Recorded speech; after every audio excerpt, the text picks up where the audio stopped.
નમસ્કાર મિત્રો, સંવિધાન કેરિયર એકેડમીની યુટ્યુબ ચેનલ પર હું દીક્ષિત પટેલ આપ સર્વેનું હાર્દિક સ્વાગત કરું છું. જેવી રીતે આપણને ખ્યાલ છે કે આપણે ક્વિક લેક્ચર શ્રેણીનું આયોજન કરીએ છીએ યુટ્યુબ પર, જેમાં ટૂંકા જ સમયમાં તમને કોઈ સબ્જેક્ટના કોઈ ટોપિકના ફેક્ટ આપવાનો આપણે તમને પ્રયત્ન કરીએ છીએ, જે તમને રિવિઝનમાં અને તમારે કેટલા ટોપિક્સ કવર કરવા જોઈએ અગત્યના છે, અથવા તો કોઈ PYQ હોય, પ્રીવિયસ યર્સ ક્વેશ્ચન હોય, એમાં તમને એ વસ્તુ હેલ્પ કરે છે, એ આપણને ખ્યાલ છે. અને તમે આજ સુધી જોતા આવ્યા છો એ બદલ આભાર. આગળ પણ આ જ રીતે આપણે આગળ વધવાના છીએ. આપણી એકેડમીની વાત કરીએ તો આપણી એકેડમી છે, આપણી ઇન્સ્ટિટ્યૂટ છે, એ સ્પર્ધાત્મક ક્ષેત્રે પાયોનિયર ઇન્સ્ટિટ્યૂટ છે. ડૉક્ટર વિકલ્પ કોટવાલ સરના માર્ગદર્શન હેઠળ સતત 14 વર્ષથી લોકો આપણી સંસ્થા સાથે જોડાઈ રહ્યા છે. ઉમેદવારો અને પોતાના જે ડ્રીમ જોબ છે એના મેળવવામાં આગળ વધી રહ્યા છે. જો તમને પણ એક વ્યવસ્થિત તૈયારી કરવી હોય, માર્ગદર્શન ચોક્કસ મેળવવું હોય, તો તમે અમારી સંસ્થાનો સંપર્ક કરી શકો છો અને અમારા જે પુસ્તકો છે એને ખરીદીને તમે એને વાંચી શકો છો.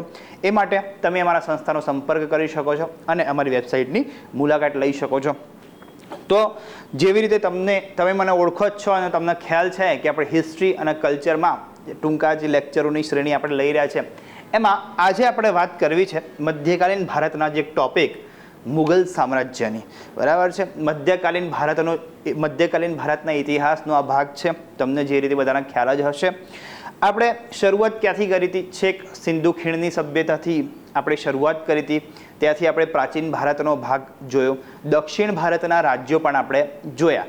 તો હવે થોડી ઘણી ચર્ચા મધ્યકાલીન ભારતની પણ કરી લઈએ.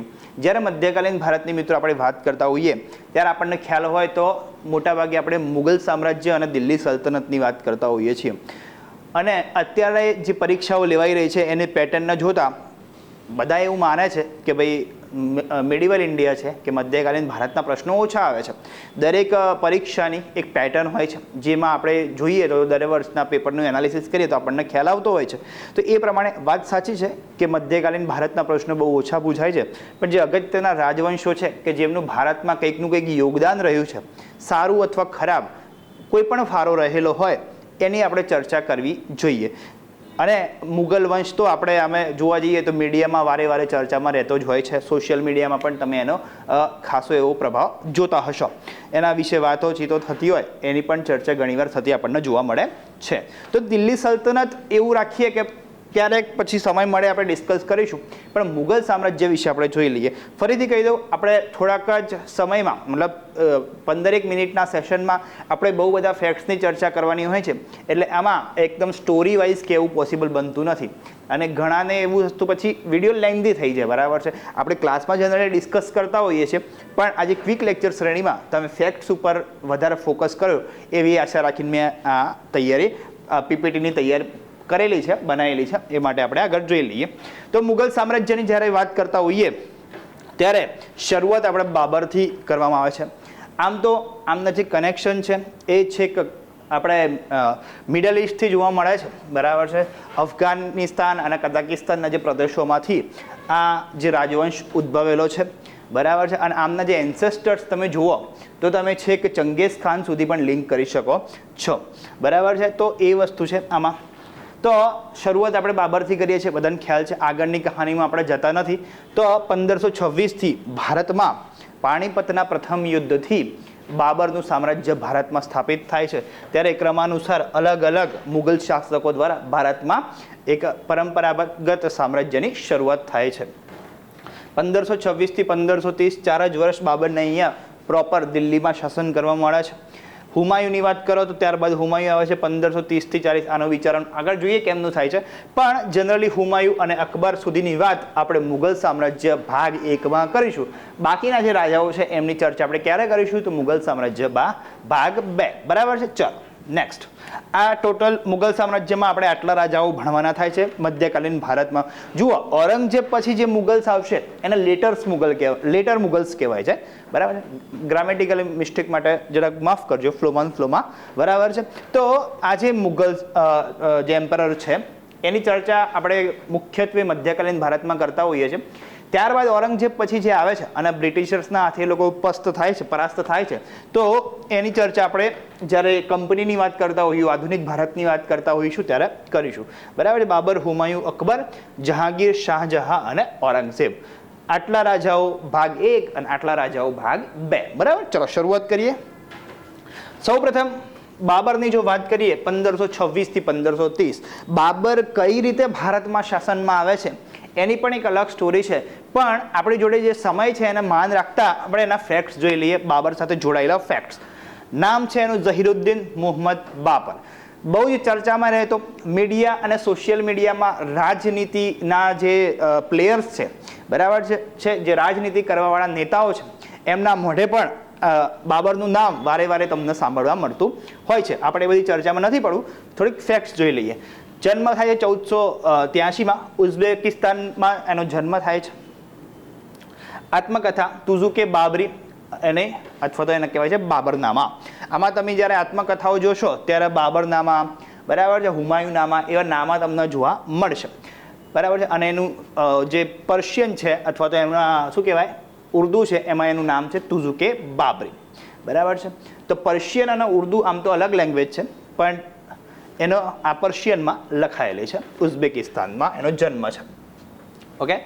આગળ મેં કદાચ કઝાકિસ્તાન કીધું હોય તો માફ કરશો. બરાબર છે. બાબરનો જન્મ ક્યાં થયેલો છે ભાઈ? ઉઝબેકિસ્તાનમાં થયેલો છે. દિલ્હી સલ્તનતમાં ઇબ્રાહિમ લોદી સાથે ઈસવીસન 1526માં પાણીપતના પ્રથમ યુદ્ધમાં વિજય મેળવીને એ ભારતમાં મુગલ શાસનની શરૂઆત કરે છે અને દિલ્હીને પોતાની રાજધાની બનાવે છે. ભારતમાં એને સૌ પ્રથમ તોપનો ઉપયોગ કરવાનો શ્રેય એને જાય છે. ઘણી જગ્યાએ એવું લખેલું હોય કે ભાઈ દારૂગોળાની શરૂઆત પણ ભારતમાં શ્રેય કોને જાય છે? તો બાબરને જાય છે. તો સૌ પ્રથમ તોપનો ઉપયોગ કરે છે અને દિલ્હીને પોતાની રાજધાની બનાવે છે. કોને હરાવીને? લોદી વંશના ઇબ્રાહિમ લોદીને હરાવીને. તમે દિલ્હી સલ્તનત ભણો ત્યારે ઇબ્રાહિમ લોદી સુધી આપણે લોદી વંશને ભણતા હોઈએ છીએ. ત્યારબાદ મુગલ શાસનની શરૂઆત આપણને જોવા મળે છે. ચલો, એના દ્વારા લડાયેલા મુખ્ય યુદ્ધ જોઈ લો.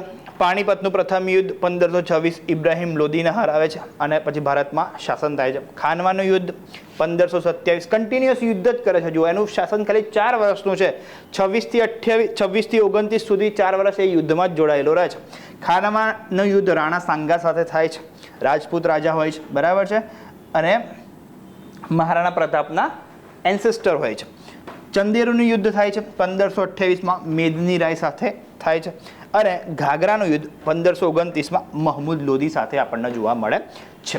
ચલો, આ તો થઈ ગયા મુખ્ય યુદ્ધ, બરાબર છે. હવે આને પૂછાય કઈ રીતે? તો પરીક્ષામાં ઘણીવાર જોડકા સ્વરૂપે પૂછવામાં આવે છે અથવા તો વિધાનોવાળા વાક્યમાં પણ પૂછાઈ શકે છે. એટલે હું તો કોઈ મને પૂછે કે સાહેબ મુગલ શાસન કેટલું કરવું જોઈએ, તો મુખ્ય પોઈન્ટ્સ આ રીતે જોઈ લેવાય. તો તમને જ્યારે બી ઓપ્શન સ્વરૂપે કે વિધાનો સ્વરૂપે આવે તો તમને ક્લિક થાય. ત્યારબાદ આવે છે હુમાયું. 10 વર્ષ એનું શાસન રહે છે 1530 થી 1540. નામ હોય છે નાસિરુદ્દીન મુહમ્મદ અને એનું બીજું નામ છે હુમાયું. એનો જન્મ પણ ભારતની બહાર થાય છે, અફઘાનિસ્તાનના કાબુલમાં. આના શું છે મુખ્ય પોઈન્ટ્સ આપણને યાદ રાખવા જેવા? તો કે બહાદુર શાહ સાથે જે કે ગુજરાતનો ગુજરાત સલ્તનતનો જે રાજા હોય છે એની સાથે એનો સંઘર્ષ જોવા મળે છે. ગુજરાતમાં અધિકાર સ્થાપવામાં એ પોતે સફળ બને છે. તો ગુજરાતમાં મુગલ શાસનની શરૂઆત કયા રાજાથી થાય છે? તો કે હુમાયુથી થાય છે. આની સાથે ઘણી બધી પેલી કર્ણાવતી વાળી શું કહેવાય એની કથા પણ જોડાયેલી છે, જે આપણે ફરી ક્યારેક કરીશું. એનું અવસાન શેર એ મંડલ નામના ગ્રંથાલયની સીડી પર પડી જવાથી થયું હતું. હવે આ પ્રશ્ન તો ક્લાસ 3માં ચવાઈ ગયેલો છે. નીચેનામાંથી કયા શાસક, મુગલ શાસકનું નિધન લાઇબ્રેરી અથવા તો કે ગ્રંથાલયની સીડી પરથી પડી થવાથી થયું હતું? તો નામ આવશે શેર એ મંડલ, એની લાઇબ્રેરીનું નામ હતું, બરાબર છે. પણ કયા રાજાનું હતું? હુમાયુનું અવસાન સીડી પરથી પડી જવાથી થાય છે. Okay, done. એની બહેન ગુલબદન બેગમે હુમાયુનું જીવન ચરિત્ર નામના પુસ્તકની રચના કરી હતી, બરાબર છે. આ પણ એક ફેક્ટ છે. ચલો, એના દ્વારા લડાયેલા યુદ્ધો જોઈ લો. દૌરાહનું યુદ્ધ 1531-32 મોહમ્મદ લોદી સાથે. ચોસાનું યુદ્ધ 1539 શેરશાહ સૂરી. બિલગ્રામનું યુદ્ધ 1540 શેરશાહ સૂરી અને સરહિંદનું યુદ્ધ 1555 સિકંદર સુરી, બરાબર છે. તો સુરી વંશ સાથે આમના કન્ટિન્યુઅસ સંઘર્ષ આપણને અહીંયા જોવા મળે છે. તમે ખાલી એટલું યાદ રાખજો કે હુમાયુનો કન્ટિન્યુઅસ સંઘર્ષ શેરશાહ સુરી સાથે થાય છે. હવે શેરશાહ સુરીની બી અલગ કથા છે, બરાબર, અલગ વાત છે, એ પણ આપણે ક્યારેક જોઈશું, બરાબર છે. એ પણ અગત્યનો રાજા થઈ જાય છે મિડિવલ ઇન્ડિયામાં. ચલો, ત્યારબાદ સૌથી ફોકસ ઓફ પોઈન્ટ અકબર 1556 થી 1605. અકબરને એવું કહી શકાય કે તમને ખબર હોય કે દરેક રાજવંશમાં એક સ્થાપક હોય અને એક હોય વાસ્તવિક સ્થાપક, કે જેના અંડરમાં સૌથી વધારે સ્થાપત્ય, સંસ્કૃતિ અને કે ભાઈ ઇવન જમીનનો પણ વિસ્તાર સારા એવા પ્રમાણમાં થયો હોય, શાસનનો પણ વિસ્તાર સારા એવા પ્રમાણમાં હોય, તો એ આમાં એક અકબર છે કે જેના સમયમાં સૌથી વધારે જમીનનો વિસ્તાર અને સાંસ્કૃતિક લેવલ પર પણ એનો વિસ્તાર થયેલો જોવા મળે છે. એમ તો મુગલ શાસનમાં ઘણા બધા રાજાઓ એવા થઈ ગયા કે જેના અંડરમાં છેક તમે ઔરંગઝેબમાં જોજો તો લગભગ દખ્ખણ સુધી એનું શાસન જોવા મળશે. દખ્ખણ જીતવામાં એને પોતાના જિંદગીના 2 દશક કરતાં પણ વધારે સમય આપી દીધેલો હતો. ઓકે, તો અકબરની વાત કરીએ પહેલાં, તો નામ છે એનું જલાલુદ્દીન મુહમ્મદ અકબર. ઘણીવાર ટીવી સિરિયલોમાં પણ તમે જોયું જ હશે. એમનો જન્મ થાય છે અમરકોટનો કિલ્લો કે જે હાલ પાકિસ્તાનમાં આવેલો છે. આના જન્મની પણ એક સ્ટોરી છે, પણ પછી એ કહીશું. આપણી જોડે હાલ બહુ ઓછો સમય છે, તમે ફેક્ટ્સ પર ધ્યાન આપી શકો ફટાફટ, બરાબર. તમારું રિવિઝન બી થઈ જશે અને જે લોકો પહેલી વાર જોતા હોય એ નોટ ડાઉન પણ કરી શકે છે. પિતા હુમાયુ હતા, માતાનું નામ હમીદા બાનુ બેગમ હતું. એનો સેનાપતિ બહેરમ ખાન અને ગુરુ હતા સલીમ ચિશ્તી, બરાબર છે. તમે પેલું જોયું હોય આપણે મુગલે આઝમ મૂવી, બરાબર છે, એમાં સલીમ ચિશ્તી તમને જોવા મળશે. ઓકે, સેનાપતિ બહેરામ ખાન હતા, જે અકબર 16 વર્ષની શાસન અથવા તો બહુ ઓછી ઉંમરે કહેવામાં આવે છે કે ભાઈ ગાદી પર આવે છે. એની સામે બહુ બધી ચેલેન્જીસ હોય છે, શાસનની ચેલેન્જો અને ગાદી સ્થાપવાની ચેલેન્જો, બરાબર છે. તો એમાં એને હેલ્પ કોણ કરે છે? બહેરમ ખાન કરે છે, બરાબર છે. અને પછી બહેરમ ખાન જ આગળ જતા શું કરે છે? તો એને ચેલેન્જ કરવાનો પ્રયત્ન કરે છે. અકબરને એની ખબર પડતા એના હટાઈને હજ ઉપર મોકલી દે છે. એ પછી વાત ક્યારેક કરીશું. 1556માં કાલનોર પંજાબમાં અકબરનો રાજ્યાભિષેક થાય છે અને ફતેહપુર સિકરી ખાતે ઇબાદત ખાનાનું નિર્માણ કરાવે છે. ફતેહપુર સિકરીને પોતાની નવી રાજધાની બનાવવાનો પ્રયત્ન કરે છે. પછી આગળ જતાં એ પણ ખાલી કરીને પછી ક્યાં શિફ્ટ થવું પડે છે? દિલ્હી શિફ્ટ થવું પડે છે. તમામ ધર્મને સન્માન આપે છે. એને દીન એ ઇલાહી નામનો નવો ધર્મની શરૂઆત કરે છે કે જેમાં તમામ ધર્મના રાજગુરુ મતલબ તમામ ધર્મના ગુરુઓને આમંત્રિત કરે છે અને ફિલોસોફિકલ ચર્ચાઓ કરે છે, દાર્શનિક ચર્ચાઓ એ પોતે કરતો હોય છે. એટલે ઘણા બધા ઇતિહાસકારો, બરાબર છે, મતલબ મોટાભાગે લેફ્ટ વિંગના ઇતિહાસકારો અકબરના એક ધર્મ નિરપેક્ષ બનાવે છે. જો તમે રાઇટ વિંગના ઇતિહાસકારોને તમે પૂછશો તો એ અકબરના ક્રુઅલ મુગલ એમ્પરર તરીકે જ ઓળખાવે છે. ચાલો, મેવાડ સાથે સંઘર્ષ બધાને જાણીતો જ છે, અકબર વર્સિસ મહારાણા પ્રતાપ, બરાબર છે. આની પણ આખી એક અલગ સ્ટોરી થઈ જાય છે, હલ્દી ઘાટીનું યુદ્ધ વગેરે વગેરે, બરાબર. ચલો, ગુજરાત વિજયની યાદમાં પોતાની રાજધાની ફતેહપુર સિકરીમાં બુલંદ દરવાજાનું નિર્માણ કરાવે છે. અકબર ગુજરાત આવે છે અને અમદાવાદ જીતે છે અને અમદાવાદને ગુજરાતની રાજધાની બનાવે છે અને મિર્ઝા અઝીઝ કોકાને સુબા તરીકે નિયુક્ત કરે છે, જ્યારે દક્ષિણ ગુજરાતના સુબા તરીકે એતમાદ ખાનની નિયુક્ત કરે છે. કોમેન્ટમાં લખીને જણાવશો કે મિર્ઝા અઝીઝ કોકાનો ઉલ્લેખ આપણા આગળના લેક્ચરમાં ક્યાં આપણને જોવા મળે તો. પેલા ભૂચર મોરીના યુદ્ધ વખતે આ એક હિન્ટ છે તમને. ચલો, ગુજરાતના મહાન જૈન મુનિ હીરવિજય સુરી દ્વારા એનાથી પ્રભાવિત થઈ ગુજરાતમાંથી જજિયા વેરો નાબૂદ કરેલો અને પર્યુષણ કે જે જૈન ધર્મનો મુખ્ય તહેવાર છે એ વખતે એને અમારીની જાહેરાત કરેલી. અમારી શું છે? બેઝિકલી કે એક અહિંસક શું કહેવાય, એક ઘોષણા છે કે એ દરમિયાન જ્યાં સુધી અમારી લાગુ હશે ત્યાં સુધી કોઈ પણ જીવની હિંસા કરવામાં આવશે નહીં. તો એવું કહેવાય છે કે ભાઈ જૈન મુનિ હીર વિજય સૂર્યદૂતથી પ્રભાવિત થઈ અને અકબરે અમારીની જાહેરાત કરી હતી પર્યુષણ પર્વ દરમિયાન, કે પર્યુષણ પર્વ દરમિયાન કોઈ પણ વ્યક્તિ કોઈ પણ પ્રકારની હિંસા કરશે નહીં. તો એ એક શું કહેવાય, એક રિસ્પેક્ટ બતાવે છે હીર વિજય સૂરીના સંદર્ભમાં. ચલો 1563માં એમને યાત્રા વેરો નાબૂદ કરે છે. 1564માં હિન્દુઓ પાસેથી લેવાતો જજિયા વેરો નાબૂદ કરે છે. આ જજિયા વેરાનો ઉલ્લેખ પણ તમને અકબરમાં પણ જોવા મળશે અને ઔરંગઝેબમાં પણ જોવા મળશે. પહેલાં એવું હતું કે ભાઈ જે નોન હિન્દુ છે એમને આ જજિયા વેરો આપવો પડતો, એની પાસેથી રાજ્ય વસૂલતું, જે અકબર નાબૂદ કરે છે પણ ઔરંગઝેબ આઈન પછીથી આ લાગુ કરશે. ઓકે, રાજ્યમાં ગૌ હત્યા અને અમુક દિવસો દરમિયાન તળાવમાંથી માછલા પકડવાની પણ એને પ્રતિબંધ ફરમાયેલો અકબરે. એટલે અકબર શું છે, બ્લેક એન્ડ વ્હાઇટ છે, બરાબર છે. ઘણા ઇતિહાસકારો એને ટોટલી એવું માને છે કે ભાઈ આ તો એકદમ શું કહેવાય સેક્યુલર રાજા હતો જેને બધા ધર્મને માન આપ્યું, પણ ઘણા લોકો એને પછી ડાર્ક સાઇડમાં પણ જોવે છે. આપણે એ બધામાં પડવાની જરૂર નથી, આપણે પરીક્ષાના પ્રોસ્પેક્ટિવથી આટલા ફેક્ટ્સ યાદ રાખવાના થાય છે.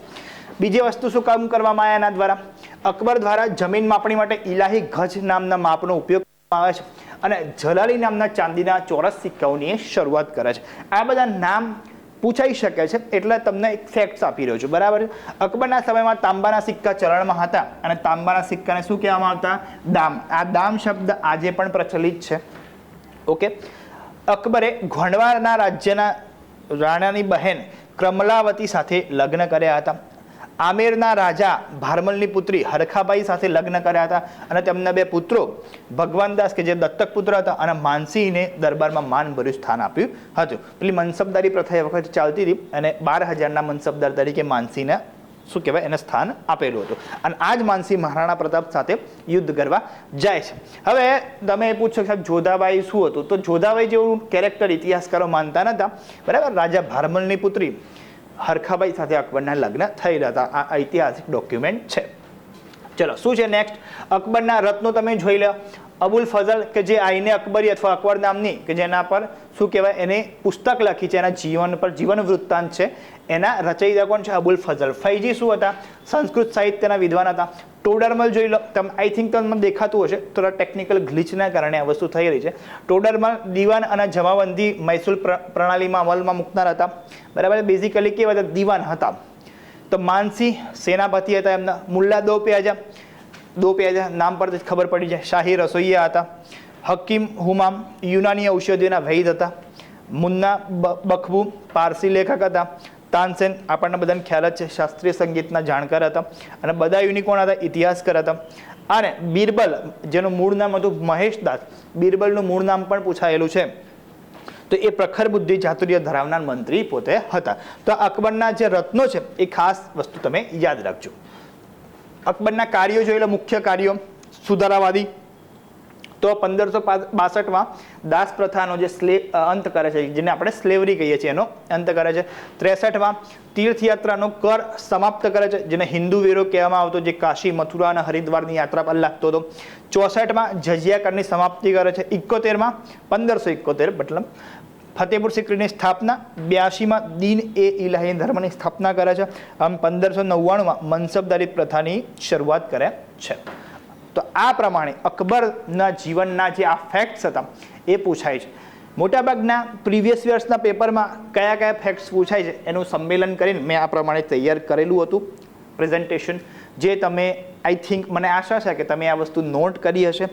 આટલા ટૂંકા સમયમાં બહુ બધી માહિતી આપવાનો પ્રયત્ન કરવો એટલા માટે થોડીક તમને ફેક્ટ બેઝ જતું હશે એવું લાગતું હશે. બાકી ક્લાસમાં જે પ્રમાણે ચર્ચા થઈ શકે એ અહીંયા ચર્ચા કરવી થોડીક મુશ્કેલ પડી જાય છે. તો એના માટે માફી ચાહું છું અને આશા છે કે આપણે તમે અહીંયા આવો અને આપણે શું કરીએ કે 1-to-1 ડિસ્કશન કરીએ ક્લાસમાં, તો એ સારું રહેશે. અને એટલા જ માટે તમારા કોર્સ માટે અવેલ કરવા માટે કે પુસ્તકો માટે કોઈ પણ ક્વેરી હોય તો તમે અમારા સંસ્થાના નંબર પર સંપર્ક કરી શકો છો.